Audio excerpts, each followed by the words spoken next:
Hyryder hybrid ഓപ്ഷന് ലിറ്ററിന് 28 kilometre ഇന്ധനക്ഷമതയും Toyota അവകാശപ്പെടുന്നുണ്ട്. അതേസമയം CNG പതിപ്പുകൾ കിലോഗ്രാമിന് 26.6 കിലോമീറ്റർ മൈലേജും നൽകുമെന്നാണ്. ESGV എന്നിങ്ങനെ 4 വേരിയന്റുകളായിട്ടാണ് ടൊയോട്ട അർബൻ ക്രൂസർ ഹൈബ്രിഡ് വിപണിയിലെത്തുന്നത്.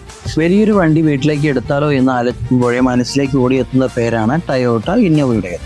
അതിപ്പോൾ ക്രിസ്റ്റയിലും ഹൈക്രോസ് ആയാലും മുടക്കുന്ന പണം ഫിക്സഡ് ഡിപ്പോസിറ്റ് പോലെ ഇട്ട പോലെയാണ്.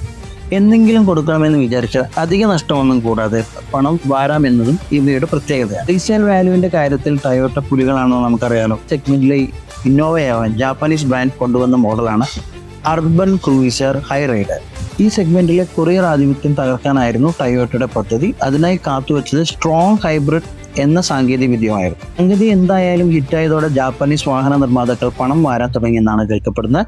27 കിലോമീറ്റർ മൈലേജ് തന്നെയാണ് ഈ SUVയുടെ പ്രധാന ഹൈലൈറ്റ്. ഒപ്പം മോഡേൺ ഫീച്ചറുകളുടെ സമ്പന്നതയും കിടിലം ഡിസൈനും കൂടിയാവുമ്പോൾ സംഗതി കളറാവുന്നത്. അഡാസ് പോലുള്ള മോഡേൺ ടെക്കുകളിൽ 5 സീറ്റർ ഹൈ റൈഡറിലേതുപോലെ ടൊയോട്ടയ്ക്ക് ഹൈബ്രിഡ് എഞ്ചിൻ കൂടുതൽ ശ്രദ്ധ കേന്ദ്രീകരിക്കാൻ കഴിയും. പെർഫോമൻസ് കണക്കുകളിലേക്ക് നോക്കിയാൽ 1.5 litre NAK 15C mild hybrid petrol എഞ്ചിന് 1.2 bhp കരുത്തിൽ പരമാവധി 135 Nm ടോർക്ക് വരെ ഉൽപ്പാദിപ്പിക്കാനാവും. ഈ എഞ്ചിൻ മാനുവൽ ഓട്ടോമാറ്റിക് ട്രാൻസ്മിഷൻ ഓപ്ഷനുകളായിട്ടാണ് തിരഞ്ഞെടുക്കാനാവുന്നത്.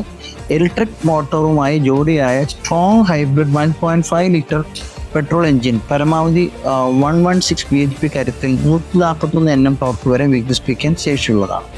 പെട്രോൾ ഓപ്ഷൻ ലിറ്ററിന് 19.39 മുതൽ 21.12 കിലോമീറ്റർ വരെയാണ് മൈലേജ് പറയുന്നത്. റൈഡർ ഹൈബ്രിഡ് ഓപ്ഷനിൽ ലിറ്ററിന് 27.97 എന്ന് വെച്ചാൽ 28 കിലോമീറ്റർ മൈലേജ് ഇന്ധനക്ഷമതയോടെ ടൊയോട്ട അവകാശപ്പെടും.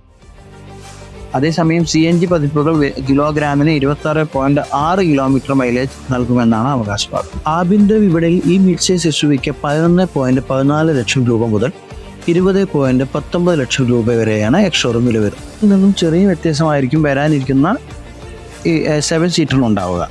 നിലവിൽ ഗ്രാൻഡ് വിറ്റാരയും ഹൈറൈഡറയും എങ്ങനെയാണോ അതേ തന്ത്രം തന്നെയാണ് വരാനിരിക്കുന്ന 7 സീറ്റർ SUVയിലും ഇരു കമ്പനികളും പയറ്റാൻ ഒരുങ്ങുന്നത്.